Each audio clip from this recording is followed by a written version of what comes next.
We're already over a quarter of the way through Season 2, and our young Bulls are 9-20. Even though we have only one 80-plus overall player, and he hasn't even started most of the games, even though we've already fallen victim to the injury bug, even though we started our rebuild with just the number 29 draft pick, this team has still shown flashes of an exciting future. Defense, length, and athleticism have been our MOs. Our center rotation of Donovan Clingan and Brandon Clark has been electric, both anchoring our defense with switchability and having a handful of highlight reel dunks and blocks. The efficiency could improve for Cole Anthony and Jaden McDaniels, but they've still done a lot for the team, starting every game. But as we get into the thick of the season, the reality sets in that we're not really trying to win. I hate tanking, but it's a necessary evil in the NBA when you're trying to rebuild. I plan on simming a lot of the season now that the intrigue and excitement of the early season is wearing off. I'll be jumping into some games, but there won't be a ton more fully played games for the remainder of the season. There is still one that I'm hoping to squeeze into the end of this episode, or maybe have as the beginning of the next one, and that is the send-off of LeBron James, his final game in Chicago. But ultimately, if we're not trying to win and we're just trying to get a good draft pick, playing the games and moving through the season slowly is kind of pointless. The trade deadline is also approaching, and in this episode I hope to simulate to or past it, and the main guy I'm looking to trade away is definitely Buddy Hield. We signed him to a one-year deal to hopefully help the offense run smoother in the first half of the season, and then hopefully trade him away for more draft picks at the deadline. With the injuries we have, he's been inserted into the starting lineup and he should stay there. I would expect his stats to go up pretty significantly and also his trade value to go up pretty significantly. He started the season off slow, but since then he's become one of the best three-point shooters in the entire league, and there's definitely a lot of contending teams that could use his services. We make easy work of the Miami Heat, beating them by 40 points.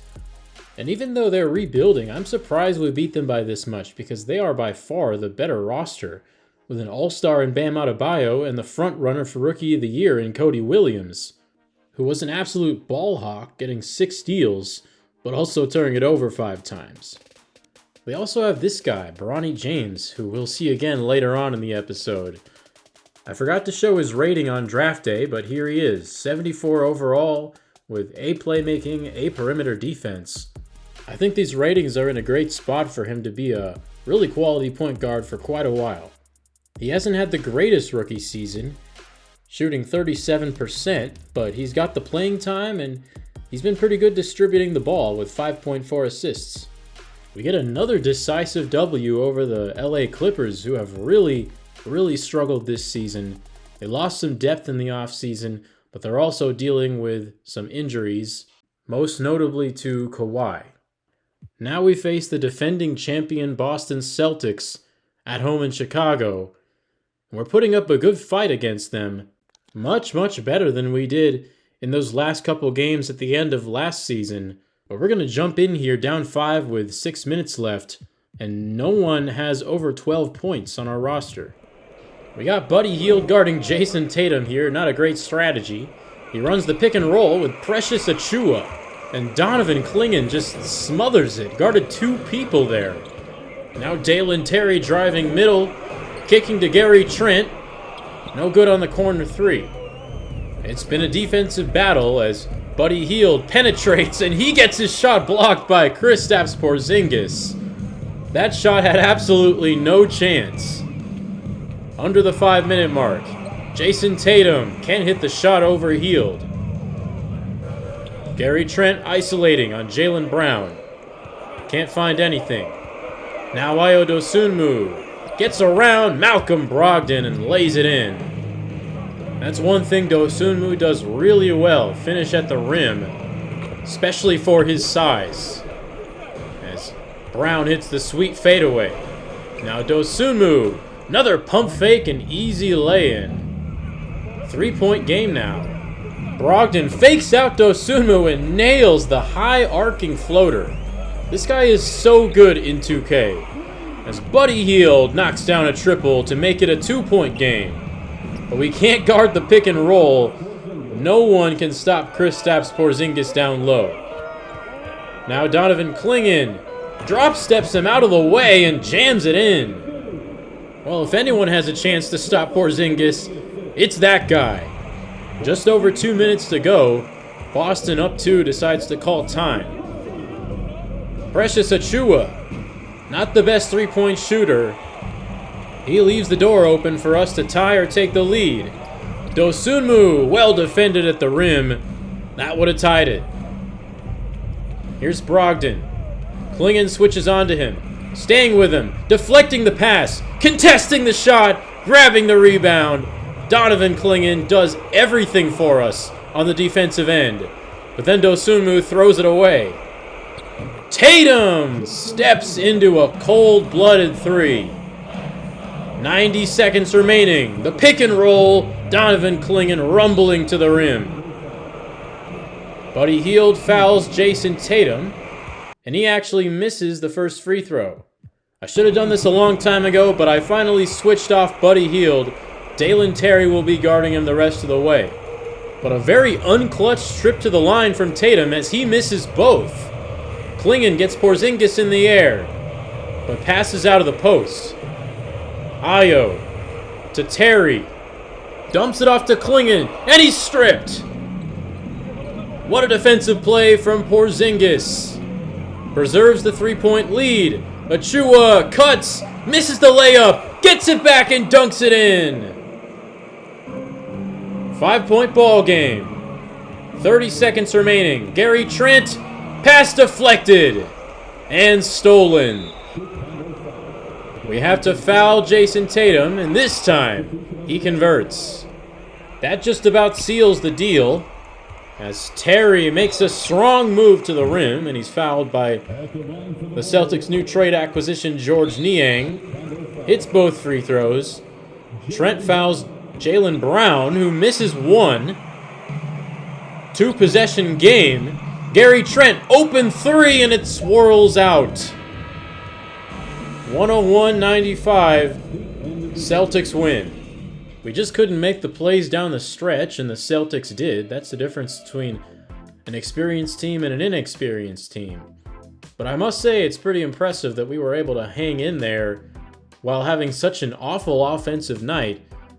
We had 5 guys score 12 points, and then another score 11, and another score 10. No one broke the 12-point mark. Well, with that win, the Celtics are now 24-7. That's good for first in the East and first in the whole league. But the Cavs are breathing down their necks, and so are the Bucks, who have really stepped up after trading for Jimmy Butler in the offseason. Meanwhile, we're near the bottom of the conference, as you might expect. We're shooting an abysmal 43% from the field. That's got to be one of the worst marks in the league.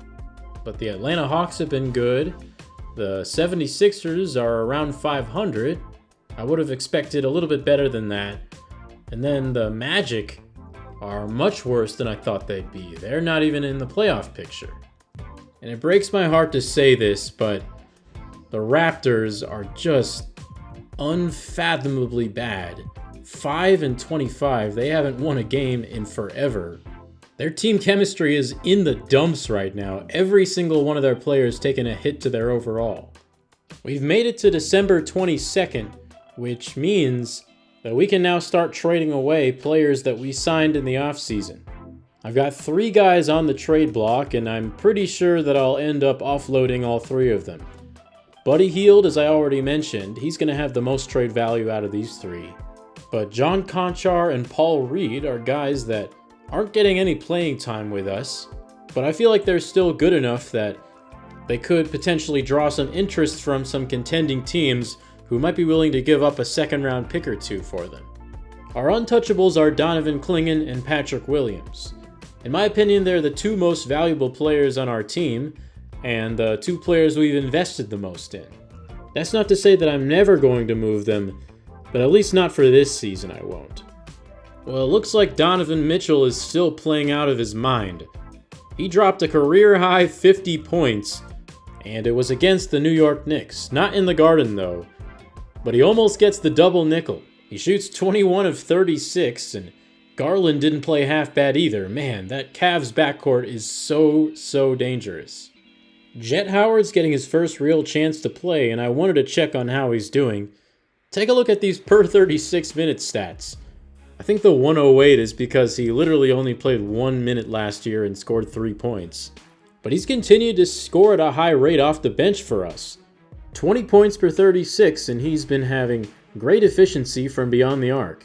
We're able to beat the Jazz this time off a good performance from our 2 high-volume scoring wings, and also our 2 centers played amazing. And we get another huge win over the Brooklyn Nets, and this was actually on Christmas. 2K makes it so that almost every team plays on Christmas every season. But I still kind of find it funny that we played on Christmas this season and not last year when we were actually good. But Buddy Hield with a Christmas performance for the ages with 38 points on 9 of 12 three-pointers. Gary Trent and Cole Anthony also had awesome games. And as a team, we fall 1 point shy of 150. I really love what I'm seeing from Buddy Hield, but the harsh reality is that he won't be with us very much longer. Let's take a look at some other Christmas scores from around the league. The Bucks demolished the Pacers. Their defense with Jimmy Butler added to the mix has been absolutely devastating. And just when you don't think Donovan Mitchell can get any better, he gets even better. 3 days after the 54 ball, he drops a 58 ball on Christmas, a near triple-double against the Raptors. The Trailblazers continue to impress as they get a big win over the Timberwolves. Ant Simons puts together another Christmas gift of a performance with 39.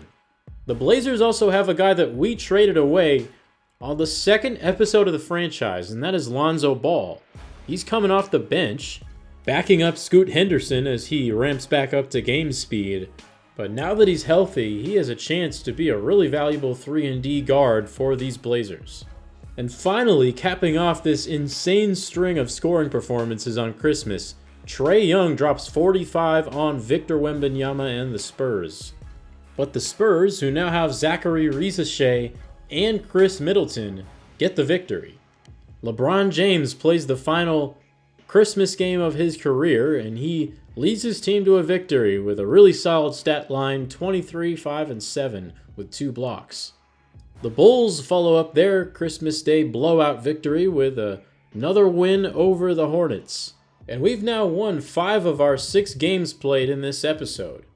On the flip side, the Toronto Raptors have not won a game in over a month now. Their last win was November 29th, and finally, they've decided that something needs to change. Darko Rajakovic has been fired as head coach. Assistant coach Mike Batiste will take over as the interim. Back in Chicago, we drop our next 2, starting off the new year with a loss to the Atlanta Hawks. But after that, we're able to beat the Detroit Pistons. Buddy Hield had another really good performance, but even better news, Patrick Williams came back. First game back and he scores 14 in 26 minutes with 3 steals? Not bad, man. Oh, I forgot one important piece of information. He got injured again. A torn right elbow ligament right after coming back from shoulder tendonitis on the same arm. Man, I just want to see him grow and improve as a scorer, and he didn't even get hurt at all until the very end of last season, and now he's just experiencing setback after setback. He's going to be out for another 6 to 8 weeks, only 13 games played on the season, and that number won't be increasing for quite some time. Anyway, on a different note, I put John Konchar in the trade finder, and I found something I liked. That is a second-round pick in the upcoming draft. This is actually going to be a really good second-round pick, with the Nets being as bad as they are. We also get Dorian Finney-Smith, who's a veteran 3-and-D stretch 4. Had some really good years with the Mavericks before being involved in the Kyrie trade. Now, for some reason, he's not getting any playing time. But neither is John Konchar with the Bulls, so hopefully a change of scenery will benefit both of them. Anyway, we make the trade, and we welcome Dorian Finney-Smith to Chicago. And we also welcome another new face to the NBA roster. Mark Mitchell, our second-round pick, is going to make his debut here against the Denver Nuggets. I'm trying something new here. I'm actually going to be player locking as Mark Mitchell in this game, as he enters here about halfway through the first quarter with the Bulls up big. Mitchell's a versatile forward who can do a little bit of everything. I'm really excited to see him play, and he steals the post-entry pass intended for Jokic, not shying away from matching up against the superstar center. He's guarding Keontae Johnson, and Mitchell gets his hands on another pass, mucking up the play, but it goes back to Jokic and he's fouled. Brandon Clark absolutely decked him there, and Jokic misses one free throw. Mitchell with his first career rebound. Nuggets with a slow start as Dosunmu kicks to Trent Jr., and his three is good. Player locking definitely is a nice change of pace. I enjoy seeing my team play without totally controlling them, as a nice pick and roll from Dosunmu, dishing it off to Brandon Clark, who dunks it down. But I also feel like the gameplay is a lot smoother on player lock mode than on CPU versus CPU, as Jalen Pickett knocks it down from deep. Here's Dosunmu bullying inside, laying it in and sending his man out of bounds in the process. Mitchell's got the ball. Guarded by Keontae Johnson, he puts it up, it's off. And that's his first shot attempt. Dosunmu scores again up close. He's had a nice start to this game. Jalen Pickett, no good. Jokic gets around Mitchell on the box out. You're going to have to try a lot harder than that if you're trying to box out Jokic. Dosunmu to a cutting Mitchell for his first NBA points. A heads-up play from Mitchell to cut at just the right time. That's another thing I really like about player lock. You get to move off the ball. It's really fun. Dosunmu's dunk puts us up by 19, and Jokic is fouled on the three-pointer by Mitchell, who was over-aggressive on his closeout. We saw Donovan Clingan do the same thing in his NBA debut. Rookie mistake as Anthony feeds Clark. 52-34. What a showing in Denver by these Bulls. Nice contest from Mitchell. He's off and running. He receives the pass, guarded by Aaron Gordon. Trying to find someone to pass to. He gives it to Jet Howard up top. Inside to Clark, who nails a confident jumper over the Joker. Another nice contest from Mitchell, but we can't keep Jokic off the glass. Thankfully, he misses the putback attempt. No good from Gordon, and he's cold now.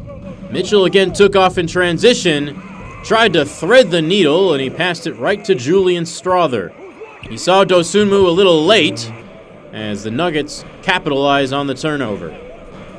Mitchell's got 2 points, 2 boards, 1 assist, as Dosunmu continues an impressive first half. Jokic guarded one-on-one, making easy work of Brandon Clark. 24 points in 20 minutes. No one else really showing up for the Nuggets, though.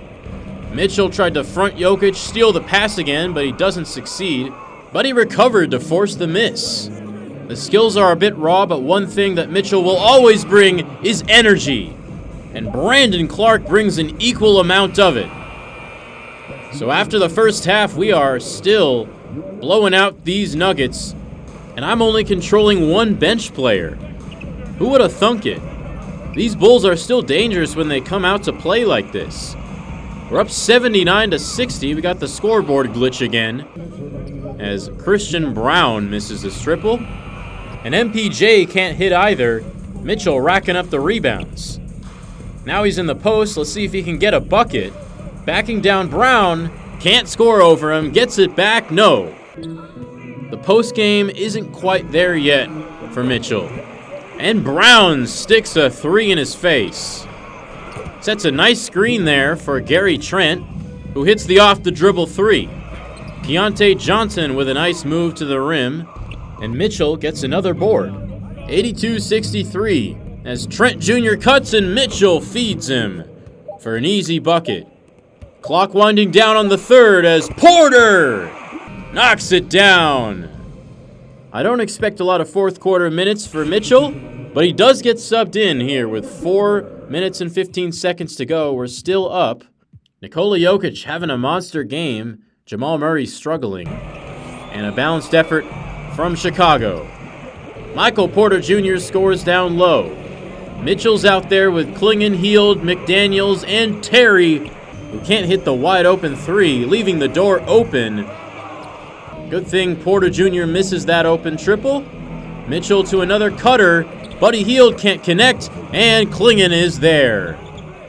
98-88 as Clingan fouls a driving Jamal Murray, and that's his 6th. So that's the end of his night, and it's the end of Mitchell's as well. I don't really understand why he got subbed in at all in the 4th. That was a weird lineup choice by the CPU, but we end up getting the win anyway by 10. A feel-good win for the Bulls and a quiet but really solid debut from Mark Mitchell.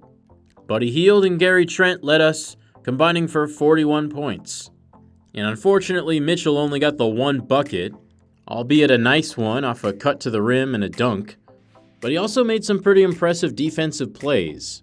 I thought he was really mobile and fun to control. He got some deflections and some nice shot contests. And 7 rebounds in 16 minutes is a pretty good rate. I think I'm going to keep him in this lineup going forward. We couldn't stop Jokic as he finishes with 36 and 17, 3 blocks and 2 steals. But thankfully we stopped just about everyone else. And the Nuggets are looking a lot more like a one-man band than they did in their championship season. They've lost some depth and they've gotten a lot younger, and they're certainly not looking as dominant. Oh man, Dalen Terry actually left this game with a knee injury, and he will miss 6 to 8 weeks. And with him and Williams both out for extended time, that opens up even more opportunities for guys like Mark Mitchell to get on the court and prove themselves. I was just resetting my lineup after the injury, and I didn't realize until now just how bad of a game that was for Cole Anthony. He shot 3 of 16. This scoring efficiency is really concerning as he's currently under 40%. I was really hoping this wouldn't happen, especially since he was coming off a career year in terms of efficiency. Still though, he's doing enough other stuff that I find it very difficult to bench him. He's rebounding the ball at an exceptionally high rate for his size, and he's passing the ball well without committing too many turnovers. So maybe this is just a Russell Westbrook / Dylan Brooks type of situation where you kind of just have to live with the inefficient shooting because he still looks like the main engine of our offense. So far in this episode, we've gone 7-3. Hard to believe the success will continue with all the injuries we're sustaining, and we do lose to the Portland Trail Blazers. And finally, some good injury news. We get Kobe White back. Hopefully he can take some shots away from Cole Anthony at the point guard position. We then fall to the Kings by 14, and in White's first game back, he drops 10 points in 16 minutes. Then we lose in a close one to the Mavs, but an encouraging sign from Cole Anthony, who put up an efficient 19 points. Let's take another look at the upcoming draft landscape. With the college season now underway, I was able to compile some highlights from some of these prospects, which I'm really excited to bring to you. So here in mid-January, as conference play nears its midway point, a title picture is beginning to come into clarity in men's college hoops. USC, led by Javon Boston, are head and shoulders above the fray, racing out to a 19-3 record, including an unblemished mark in conference play. Boston is proving to be the type of player scouts and league executives had been salivating over. Athletically, he has been unchallenged at the college level. If anything, scouts have been seeking to see him score more. While being the only option for the Trojans, Boston's spotty shot selection has become a concern, and a refined shot portfolio could only lead to increased efficiency. He's already shooting just over 40% from the floor and hovering around 38% from deep. The Buckeyes look to be the best team in the Big Ten thanks to the disruptive play of Cavante Kennard. Kennard has had little struggle getting the exact shots that he wants, clearly the most athletic player on the court most every night. The Louisville Cardinals are quickly becoming a potential title team, led by sophomore Cole Harangody. Entering the season as a potential late first-round pick, Harangody's deadly three-point shot, which is at 44.1% through January, is lifting the Cardinals into the title conversation. Iowa State wasn't a popular pick for a Final Four berth, but they are making a case on the back of their junior forward, Gianni Giddens. Giddens was already arguably the best defender in college basketball, but he has evolved as a scorer, hitting 39.1% from deep through the first 2 months of the season and averaging a robust 18.5 points. Should he keep that production going, the Cyclones could make noise come March. The ACC is as wide open as it's ever been, thanks in large part to the arrival of guard Damian Pack and Miami. Pack erupted for 33 points and 9 assists in a shocking win over the Duke Blue Devils at Cameron Indoor on January 7th. He was unfazed by the talented Duke duo of David Sebick and Kareem Larkin, torching his way into the paint using his blistering first step. The Hurricanes, who sit at 15-7 overall and 5-2 in conference play, are proving to be both inconsistent and dangerous. The SEC is likely going to come down to a matchup between Arkansas and Kentucky and their two forwards. On January 14th, Arkansas's Marcus Workman proved plenty capable of answering the bell against Kentucky's Baron Hunter, powering his way for 22 points and 9 boards, while holding Hunter to just 8 points overall. Not expected to be a serious contender at the beginning of the season, Notre Dame has emerged as a potential mid-seed spoiler thanks to the deep shooting exploits of Jalen House. The 6'4" wing is obliterating the nets from deep, scoring 17.1 points for the Fighting Irish while canning 49.7% from deep. Some unfortunate injuries are making their appearance as well, already decimating the title hopes of Oregon and Purdue. The Ducks have been without guard Mason Holt, a player viewed by many as a lock for the top 10 in the draft, as he's missed much of the season with a sore knee. When he's played, the Ducks have been borderline unstoppable, going 9-1 in his 10 games this season while sitting at 12-13 overall. Holt isn't expected to return until early February, which will give him some time to ramp back up to full strength in time for conference tournaments. What was once billed as a matchup of future NBA bigs in the meeting between Purdue and Ohio State in January was sapped of its drama, as Purdue was without E.J. Clarkson. Clarkson underwent knee surgery in December to repair a torn ACL suffered in a win over Rutgers, and he could only watch as Cavante Kennard and the Buckeyes rolled to a 71-54 win in Columbus. Let me know what you guys think of all that information. Judging from that, Javon Boston seems like the perfect prospect, and I think if we're able to land him, he could set us up for a lot of success. I have one more interesting tidbit to share. Former top prospect Brian Vaughn was dismissed from Arizona after only 12 games. "I can't get a degree in just 2 semesters," said freshman guard Brian Vaughn in an exclusive one-on-one interview after his dismissal from Arizona.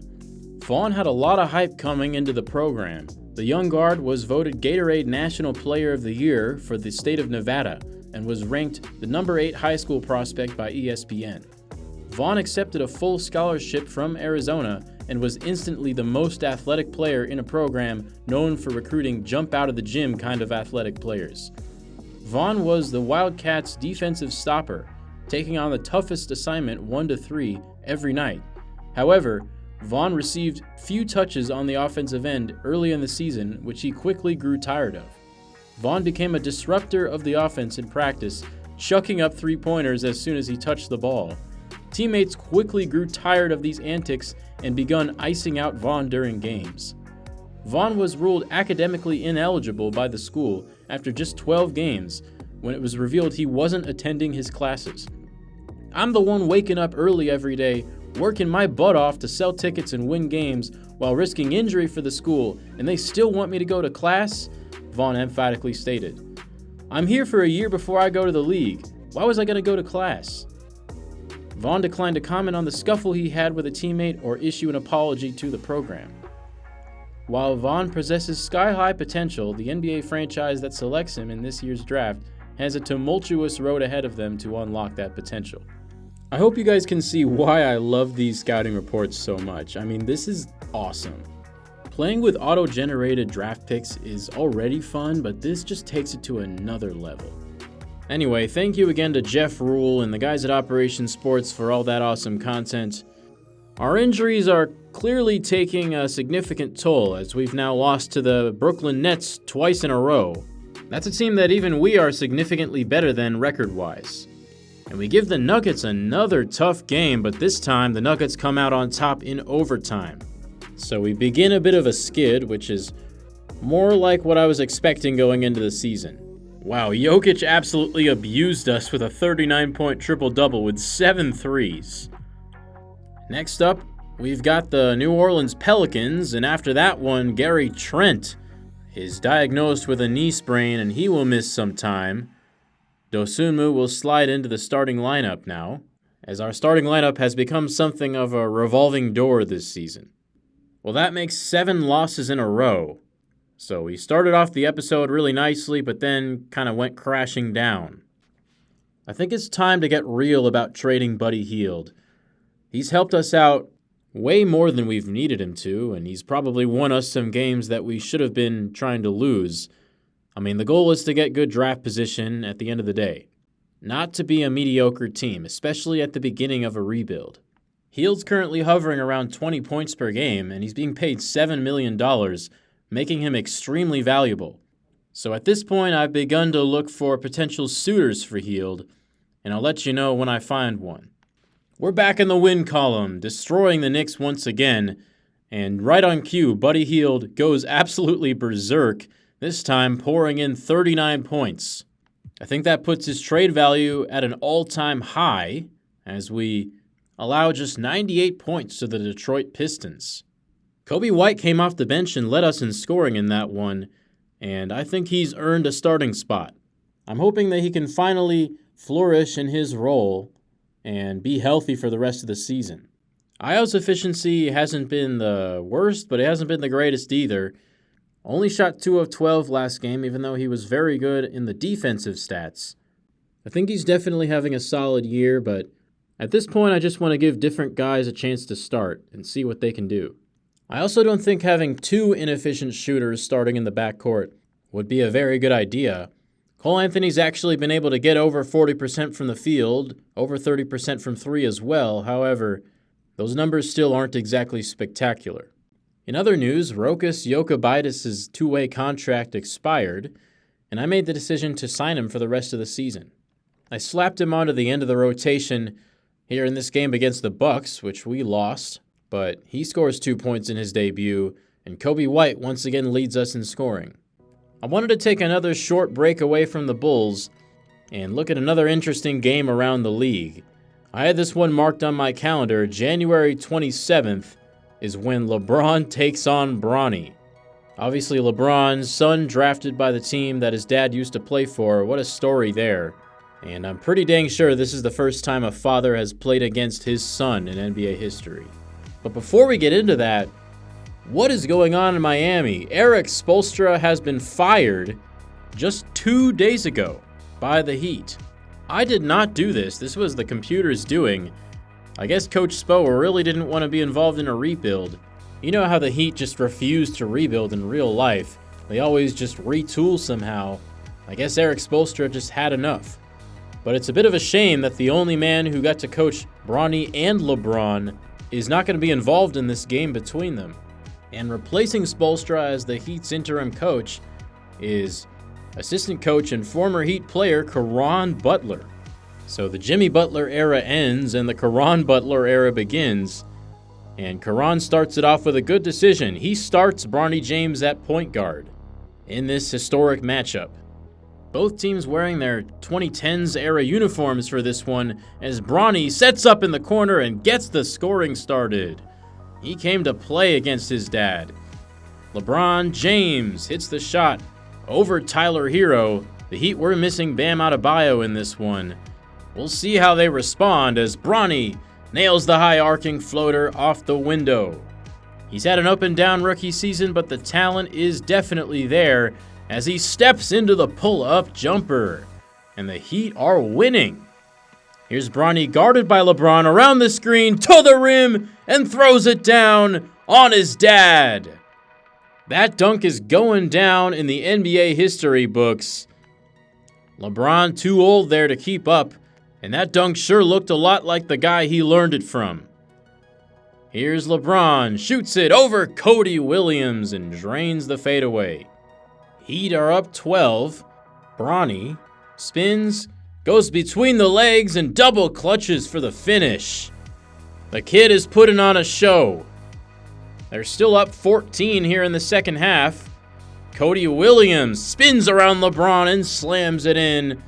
So much exciting young talent on this Heat squad. And they're outplaying LeBron James right now. Another three for Bronny. Now he drives to the rack on Anthony Davis. Goes up, he's blocked. And oh no, Bronny's slow to get up. Still on the ground as Davis scores, clutching his ankle. That's such a shame. The worst possible game for him to get hurt. And he goes down with a potentially serious injury. He has to get helped off by Hero and Omaha Biliew. Coach Caron Butler can't believe it. And that's going to be the way this storybook matchup between LeBron and Bronny ends. The Heat end up holding on for the victory quite easily. And honestly, when Bronny was out there, he looked like the best player on the court. 19 points in 21 minutes, 3 of 4 from three-point range. What a start it was before it ended so abruptly. LeBron did not look great on the other side. He may have been rattled from the injury to his son. And thankfully, it's just a strained Achilles, no tears, and he will miss 1 to 2 weeks. The James family dodges a bullet. Well, that's that as we return to Chicago, where the Bulls are 18-31, 12th in the conference, and we are major sellers at the trade deadline, which we are just over a couple of weeks away from. When you look at the entire league, we have the 5th worst record in all of basketball, outdone only by the Nets, T-Wolves, Jazz, Heat, and the Raptors, with the Raptors still not able to put together 10 wins and 7 games behind the second worst team. Obviously, they're the most disappointing team, but there are certainly quite a few other ones. The Sixers are under 500 at the 7th seed, which kind of goes to show how many underwhelming teams there are this year. Sitting right behind them are the Magic, who have actually taken a step back since acquiring Drew Holiday, and then the New York Knicks, who should be much better, but they've been dealing with a lot of injuries, specifically to Jalen Brunson. The league's best team has been the Cleveland Cavaliers, who sit at 38-11, 3 games ahead of the Bucks. The Celtics have been good, but they haven't been absolutely dominating teams like I thought they would. They're only 3rd. And the Atlanta Hawks continue to quietly stay in the mix at number 4. It's nearly All-Star season, so I thought it would be nice to take a look at the award races and, of course, the All-Star team voting. But Luka Doncic looks to be the front runner to win his 2nd straight MVP. Dame Lillard behind him at number 2, scoring a career-high 32.4 per night. How impressive is that at his age? And Mitchell, Giannis, and Curry make up the rest of the top 5. There have been a lot of great rookies this year, a surprisingly great draft class, but Cody Williams almost surely going to win the Rookie of the Year. Not only is he scoring 17.6 a night, but he's also getting 2 steals and 1.2 blocks. That's just ridiculous for a rookie. I could honestly see him becoming a future Defensive Player of the Year. Doesn't look like he's going to win it this year, as Mitchell Robinson looks to be running away with it, averaging even more stocks at 3.7 total. LaMelo Ball now averaging a 20-point double-double with almost 11 assists. He has a good shot to win Most Improved Player. And you see Asar Thompson down there at number 3. His brother Amen is actually the front runner for 6th Man of the Year. The Suns have actually been running Bradley Beal off the bench. Pretty interesting to see him here on this leaderboard. Interesting choice for them. It's not surprising that we probably won't have any All-Stars. Trae Young and Dame Lillard are currently leading the East backcourt All-Star voting. Meanwhile, Giannis and Jimmy Butler both in the top 3 for the front court. So we could see the entire Bucks Big 3 starting in the All-Star game. Over in the West, Ja and Steph are putting together great seasons once again. And I have Luka here listed as a small forward, so he's currently in the front court category. Obviously leading the pack with Jokic right behind him. LeBron James, in his farewell season, you would think they would give him the start, just like they did for Jordan and Kobe in their final years. Here are the players of the month, and the Bucks have 2 of them. Giannis and Dame won it in October and November. Man, so much star power on that team, but that's pretty much all they have. Not a whole lot of role player depth. A quick look at the players of the week as well. And a lot of Damian Lillard in the East, a lot of Luka Doncic in the West. Both have a league-high 5 Player of the Week awards. But man, shout out to Scoot Henderson, who won it for the first time this past week. And Cody Williams has the last 2 Rookies of the Month for the Eastern Conference. If he keeps this up, I think he's got the award in the bag. Another game against the Celtics for the Bulls, and another down-to-the-wire finish. Down by 2 in Boston with under a minute to go. We're jumping in, and let's see what happens. We got Coby White out there. He guards Malcolm Brogdon, who gives it inside to Brown in the post. He spins, and Clingan comes out of nowhere to swat it away. Brandon Clark the other way. He gets stopped, and he gives to Clingan, who jams it over 2 Celtics. Yet another jaw-dropping sequence. Defense turning to offense for our rookie. He came over with the weak side help at the perfect time, baiting Brown into the shot and then sending it to oblivion. And then he just makes that poster look way too easy. What a steal we got at number 29. Precious Achiuwa defended at the rim. Rebound. Brown. Corner 3. And right after Clingan tied it up, we're back down by 3 again. What lineup do we go with out of the timeout?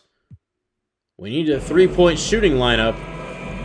Jet Howard's going to sub in. Obviously, Buddy Hield's the guy that we want to take the shot. He's got 27 tonight. 25 on the clock. Hield taking his time, guarded by Tatum. Flaring is Trent in the corner. Screen from McDaniels. He hits him on the roll, and he dunks it down. We go for the 2 points. We took a whole lot of time to get it. Now we play the fouling game. We had one to give. Now we foul Malcolm Brogdon, one of the best free throw shooters in the game. He hits the first. He hits the second. No timeouts left. 10 seconds to go. White has it. Up the court, guarded by Brogdon. Driving. Out to Hield. Puts it in! At the buzzer! To overtime we go. We saw him hit a clutch shot last episode. He does it again. It seems like Coby White distracted Jason Tatum just enough for Hield to get that shot off. I think teams are beginning to learn that you gotta face guard him in clutch situations. But here we are in overtime. Brandon Clark can't score over Niang. Hield guarding Tatum. He dishes to Brogdon, wide open from the wing. Again, having Hield on Tatum is just not going to work. So we change the matchups up, and Hield loses it. Achiuwa with the steal. Brown, nobody home in the corner, and he makes us pay. Celtics up by 6. We got a lot of time left, though. Clingan. Strong move. Goes to the line. He's got a double-double. Now 13 points. Brown with another open look. Doesn't convert. Hield wants a shot. He posts up Brogdon. Drop step. Post move for the score. Buddy Hield showing he's more than just a shooter. We steal it from Tatum. Bulls have numbers. Hield, open 3. Yes, sir! He's got 35, and we're in the lead. Another sensational game from Hield as Brown answers, and we lose the lead. Boston has more firepower than us. We got to find a way to keep up. Clark drives and scores before the defense can get set. Here's Tatum. Gets a screen from Niang. We defend the pick and pop. We were ready for that one. Tied at 128. Hield tries the Euro step. Rebounded by Clark. Klingon on the block. To Clark. He drives. Back to Klingon. He's blocked. Precious Achiuwa sends it away. 90 seconds to go. Brogdon pulls up. Around and out. Can we take the lead back? Here is Hield, the man of the hour. Gives to Klingon. Huge size mismatch, but he can't score. Over Niang, but he puts it back with a big jam. Under a minute to go. Bulls up by 2. Achiuwa wide open. He takes the 3 and misses.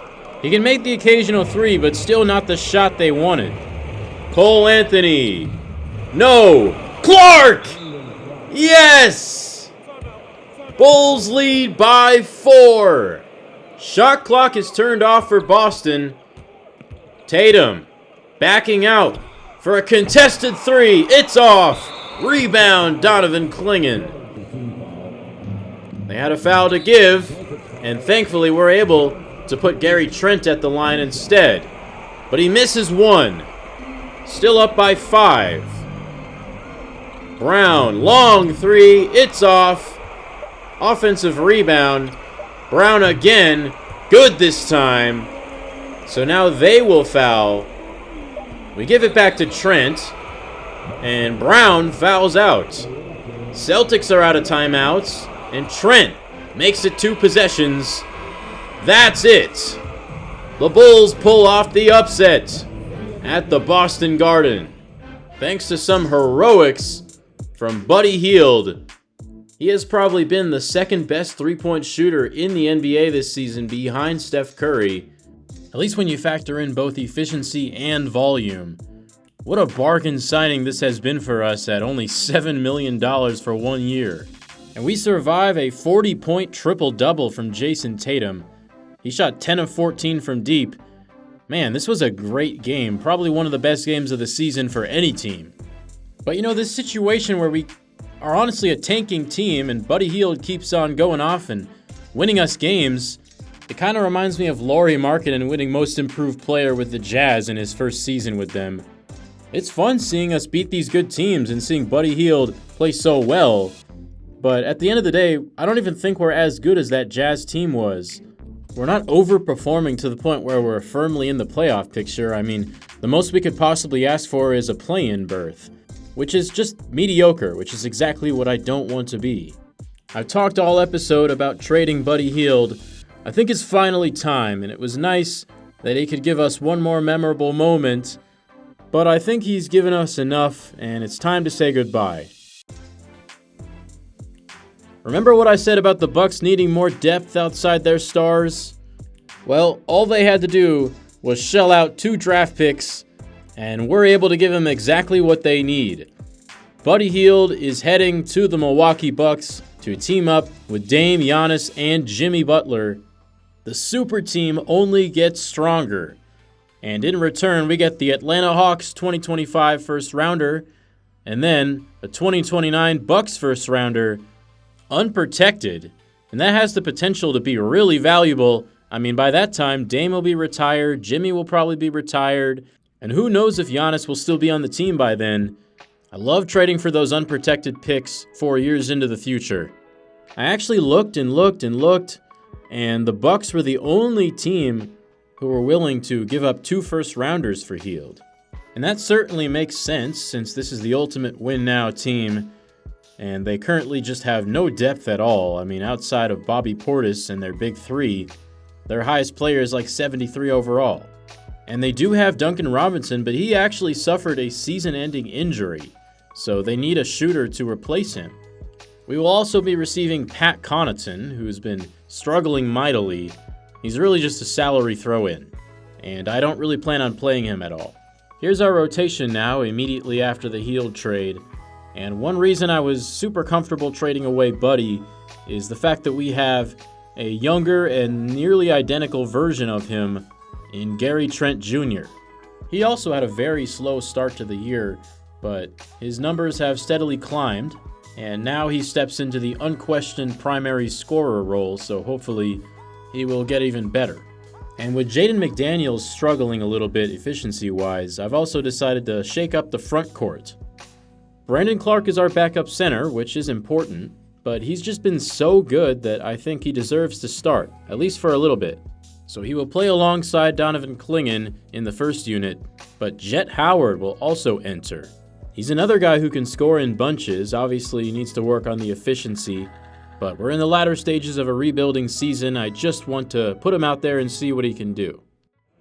Shooting guard, 6 foot 4 inches, number 24, Buddy Hield. Well, here's your first look at Buddy in a Bucks uniform as he makes his debut against a team that he used to play for, the Pelicans. Nice assist there inside to Adem Bona, the Bucks backup center. Now he's got it on the wing, shoots it over Herb Jones, and drains it. It'll be interesting to see how he makes the transition from a volume scorer to mostly a spot-up shooter on this team. But he's doing more than that right now, getting some nice assists. Now he gets the and one inside, fouled by Herb Jones. And I had to show this, even though it's unrelated. Jose Alvarado from downtown to beat the first quarter buzzer. I don't think I've ever seen that happen in a CPU game. But Damian Lillard ended up leading his team to a win. Buddy Hield still getting acclimated, only shoots 5 of 18. Well, the same day we trade away our best player, the Miami Heat decide to one-up us as they send Bam Adebayo to Atlanta in a blockbuster move.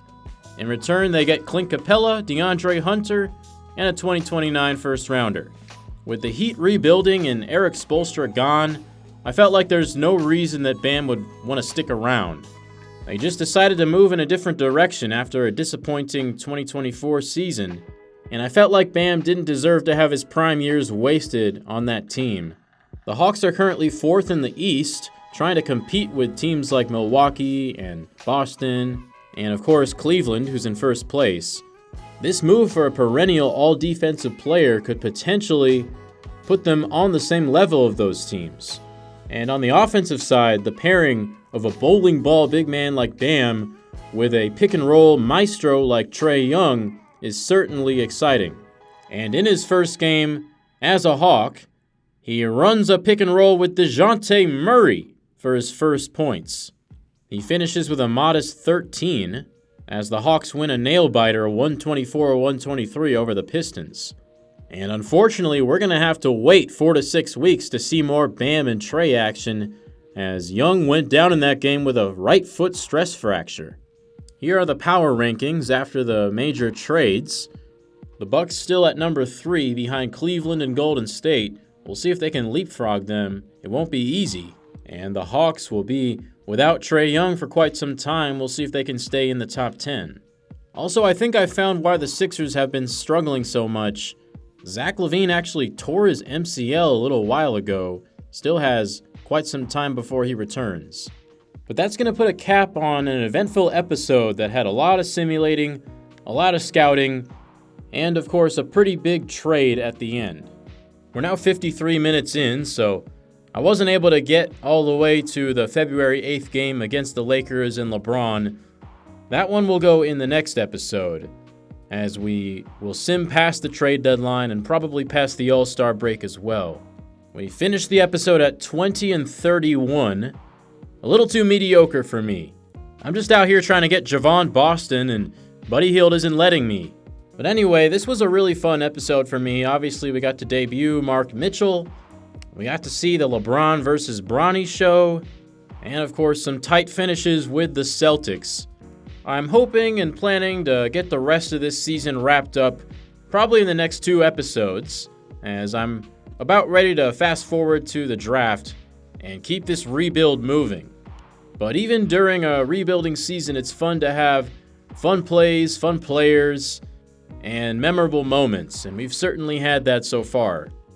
If you like what you see, I would really appreciate it if you liked this video, commented with any feedback you got for me, maybe even let me know which draft prospects you think I should target.